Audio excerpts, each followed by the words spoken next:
So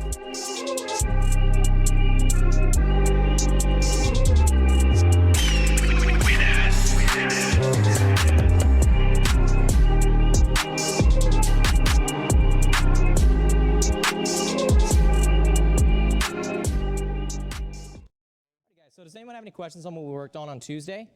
Again, for review, we were working on defending the recumbent guard when our opponent's getting pant grips on us, the early stage defense of the kick break, and then the later stage defense of using the lever control to rotate their body to prevent them from coming around with a pass. Whether it's like a leg drag or a Toriando or like a throw-by style pass, when they're passing to a side, we're creating that lever rotation, internally rotating their shoulder, and then stopping the guard pass. So what we're going to work on tonight is going to be a little bit more of some like lever control concepts, but we're going to start first with talking about some leg concepts, okay? So we're going to look at what we call the egg beater. All right, the egg beater is a really simple motion, and this is a really good just kind of warm-up drill that you guys can use. But a lot of times when you're shown the egg beater, it's just in the context of a warm-up, and nobody actually tells you what the heck you use it for, right? So if you don't know what I'm talking about, an egg beater is this. It's this drill where you're laying on your back, and then you do this thing with your legs. You can do this way, you can do this way, and then, you know, someone will just be like, all right, just do that for 30 seconds, and you're like, okay, and then you have no idea why you're doing that. It looks rather self-explanatory, right? You're going to be kind of pummeling and getting their grips off of you, but I want to kind of explain like what exactly you're using that movement for. So when my opponent makes grips on me, we talked about how we always want to reciprocate the grips, right? If he's grabbing me, I'm trying to grab him. It doesn't always have to be that strict, right? If I can simply circle my leg out and break his grip, I'm going to. This is the context that we would use an egg beater in, all right? And again, it's called an egg beater because my legs are going to be moving in alternating circles here to just try to break his grips off of me. Anytime somebody's making an unwanted grip on me, I'm just going to circle my leg out, okay?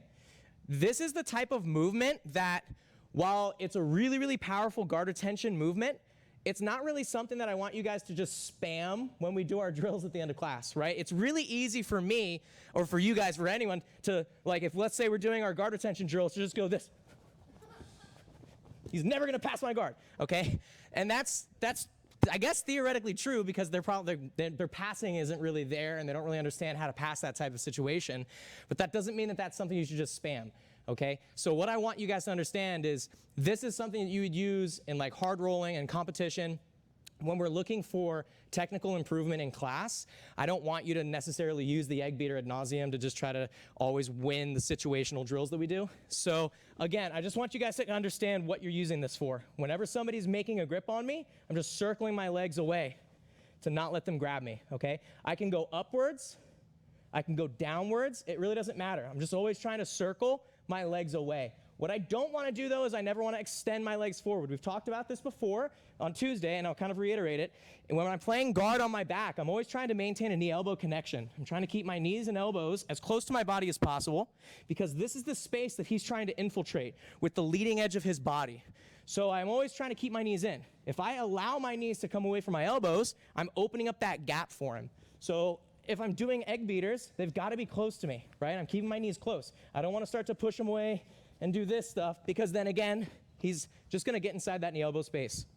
So the other sort of little leg concept I wanted to talk about in addition to the egg beaters is going to be alternated planes with your legs. So an alternated plane is just where I have one leg on one plane and another leg on another plane, meaning I have my legs kind of switched, one up, one down. This is a guard retention sort of concept that I use a lot personally because it's something that the passer needs to kind of match you, right? They need to kind of catch up to what you're doing. So essentially all this is I'm not just going to keep my legs both right here in front of me and allow him to get very symmetrical, even grips, okay?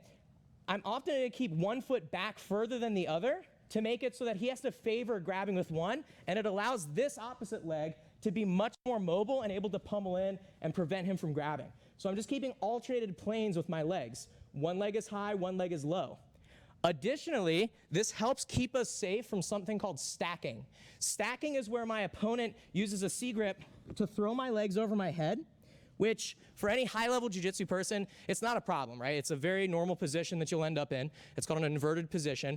But for someone who's new in jiu-jitsu, it's not a comfortable position to be in, right? He's literally going to be putting my feet up and over my head like this, okay? Which, again, if I'm not ready for that, like if he puts my feet all the way down, if I'm not ready for this, it can be dangerous on my neck.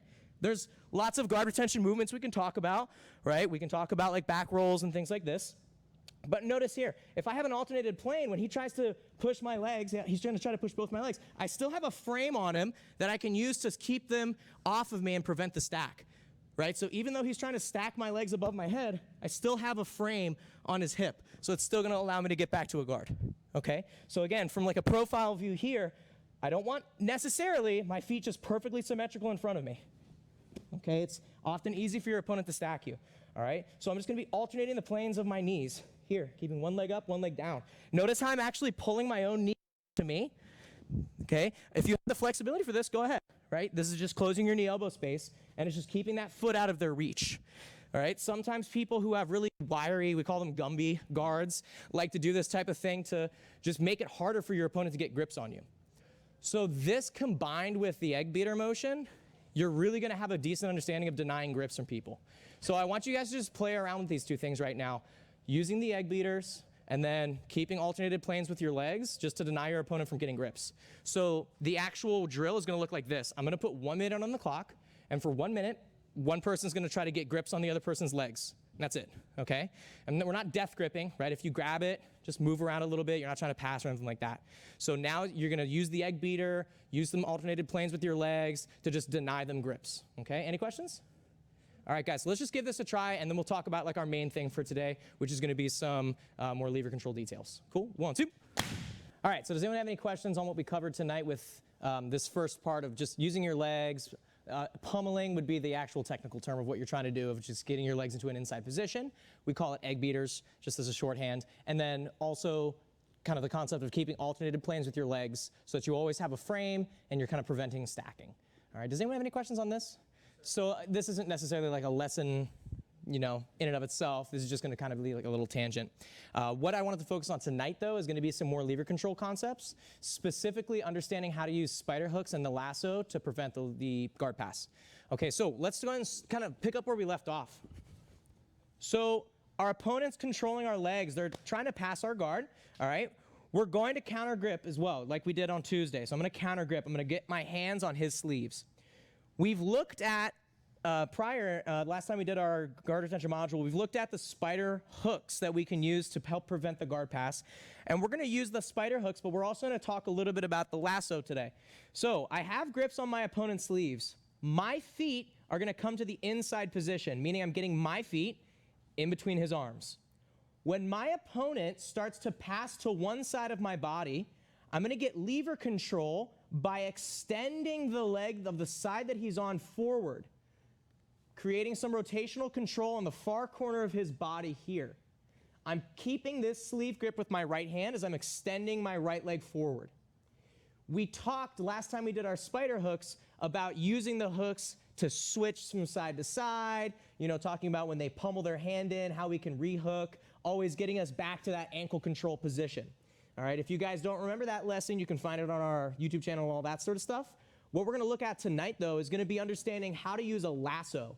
So a lasso is one of my personal favorite tools for guard retention, and a lasso looks like this. Okay, this is a lasso. My left leg, in this case, is doing a lasso. Now, this is a particular guard position. It is called Lasso Guard. We're not worried about the actual guard and the sweeps and all the different things that we're doing. We're using this solely as a guard retention tool for today. So I can lasso on my opponent anytime I want, but we're gonna use it in the context of our opponent starting to pass our guard. So they've created the grips on our legs. I counter grip and I get my feet to the inside position. When my opponent starts to move to one side, again, I want to get a little bit of lever control by extending that leg forward, controlling the opposite corner of his body here, okay? I don't want him to be able to keep his chest turned into me. And if you guys notice, I'm still on my side. I'm keeping my headlights pointing at him. If I lay flat on my back, now the angle of my legs is actually helping him drive my legs further across my body. I want the angle of my legs to be turned into him, so that way it's more difficult for him to drive my legs across his body here. Once I'm in this position, I'm gonna do our kick break like we did on Tuesday. My top foot is going to kick behind him, Notice how I take my foot off of his bicep. I'm going to kick my foot behind him as I pull his sleeve towards me. Now, as soon as I do that, my heel is going to come over his shoulder, and I'm going to tuck my toes behind his back. And notice how when I tuck my toes, I'm actually stomping my foot forward. I'm not just using my foot and my toes behind his tricep here. I'm kicking my foot all the way behind his back. My left hand keeps my knuckles framing on my left thigh. This frame here is going to make it more difficult for him to do the common defense to a lasso, which is what we call circling the hand, where he's going to try to circle his hand out from underneath like this. So if I keep my knuckles framed on my thigh here, it's going to be much more difficult for him to pull this arm away. Now, here are the benefits of a lasso. While lassoing his arm, I'm creating rotational control on this shoulder. So as he tries to pass, let's say, to the other side, it's much more difficult for him to be able to rotate in a meaningful manner into me. Now, we're going to focus on just getting into this position here. Once I'm in this position, we're just going to take the lasso out, and now our partner is going to walk to the other side. I push to create some lever control on that opposite corner. I kick and break his grip, circle my heel in. Notice, guys, I'm just keeping my knee close to my chest, right? So I'm still doing my knee-elbow connection. I get my toes under, and now I'm going to stomp my foot behind his back. Here, keep my knuckles on my thigh. So if my hand is floating out in space like this, it's just going to be too easy for him to break this grip. So try to be conscious of keeping his hand tucked in nice and tight. Okay? Once I'm in this position, feel free to have your partner move around a little bit so that you can feel how much of a control you have on them. I'm still holding his sleeve with my left hand. I'm still holding his sleeve with my right hand. Okay? So let's go ahead and see this from a side view here. We'll do from this perspective. So I'm on my back. My opponent's created connections on my legs. I'm going to grab onto his sleeves. I get my feet to an inside position. He's going to walk to one side of my body. I push him in that direction, making sure I'm on my side, keeping my headlights pointing at him here. I do my kick break with the top leg, pulling his hand close to my body. My heel goes up and over. So a lot of times people get confused. Which way does my leg go? Does my leg go over? Do I like pull it through and then like wrap it around? Here's an easy way to remember. I go over his shoulder, under his shoulder. My foot goes over his shoulder and then under his shoulder. It's a very easy way that I like to think about it. So I've kicked and broken the grip, go over and under. And then again, have your partner just move around a little bit and feel how you can use this position to really control their arms, right? You might even find that you can almost sweep them over just by using your legs to move them around and control their arms. Okay, so once I'm here, I'm just gonna take that lasso back out. He's gonna walk to the other side. Switch and push him over, kick, lasso the leg, have him move around a little bit. Cool, cool, cool. And then take the foot out, and then we can switch. All right, guys, so we'll do it like 2 times, and then we'll switch top and bottom. All right, everyone always thinks that the lasso guard and the spider guard are like advanced concepts. It's very simple. This is a very easy guard position that you should start using if you want to control someone and prevent them from passing your guard, okay? Does anyone need to see it again? Yep, I'll do a quick example again here from the front. So he's grabbing my pants. I grab his sleeves, inside position. He walks to one side, far side lever control. This is called a spider hook, my foot in his bicep here. I kick, pull his sleeve in, over, under, and now I have what? Technically, this is called the lasso spider guard. That's the position that this is right here, all right? But we're just using it for guard retention. Okay, he moves around a little bit, holding on to him, and then I can pull the hook out. He moves to the other side, I switch, lasso on the other side, have him move around. Notice how my head's still up, okay? If I have my head down, I'm not engaging my core, and also you could hurt your neck if he starts to run up on you and stack your hips. So let's use this nice and slow.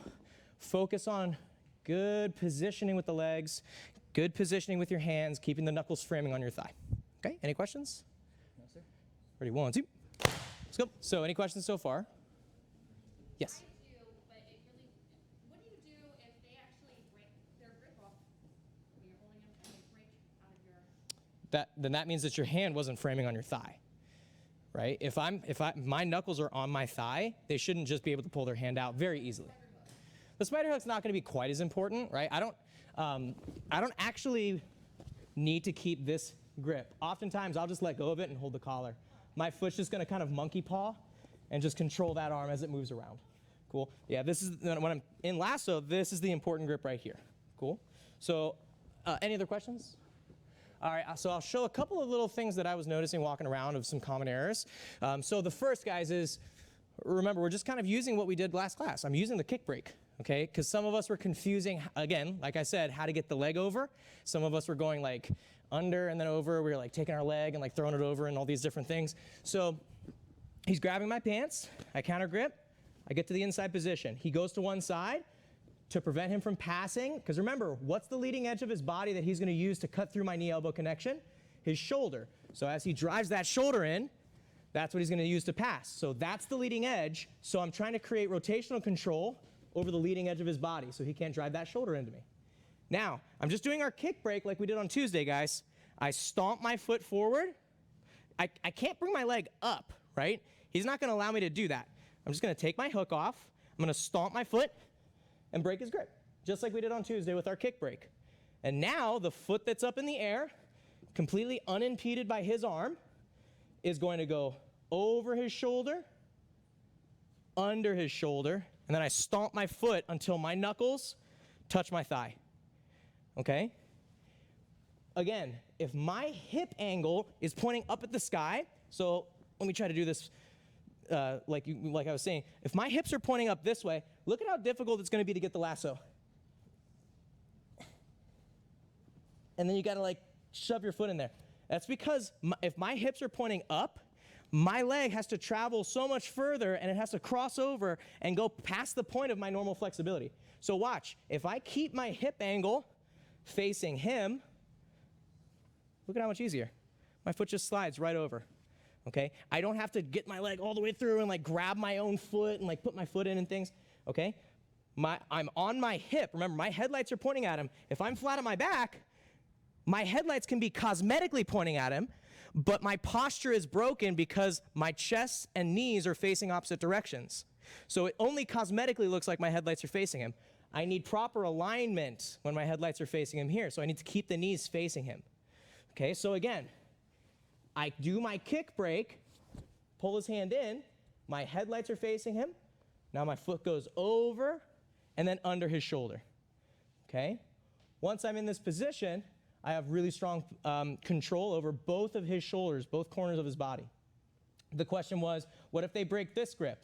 Okay? Not a huge deal. Okay? If they break that grip away, I'm just going to get my foot on him and maybe grab his collar, right? But see how my foot's always going to be kind of fencing and, you know, using the egg beater motion and things like this. But I'm just not going to, if he breaks the grip, I'm not going to let him grab me, right? If he grabs me, we're just going to do what we did on Tuesday.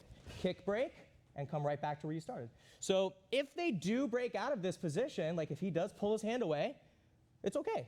We should know what to do, right? I'm egg beater, right? Pummeling, pushing in, getting my spider hook, right? I'm ready to kind of follow him and maintain that lever control on his shoulder here. So I want you guys to try one more time. Focus again, nice and slow, getting into that position of getting control over both of their shoulders so that way they can't meaningfully drive into you with either shoulder. Cool? Let's try this one more time. Does anyone have any other questions? All right, guys, let's get it. 1, 2.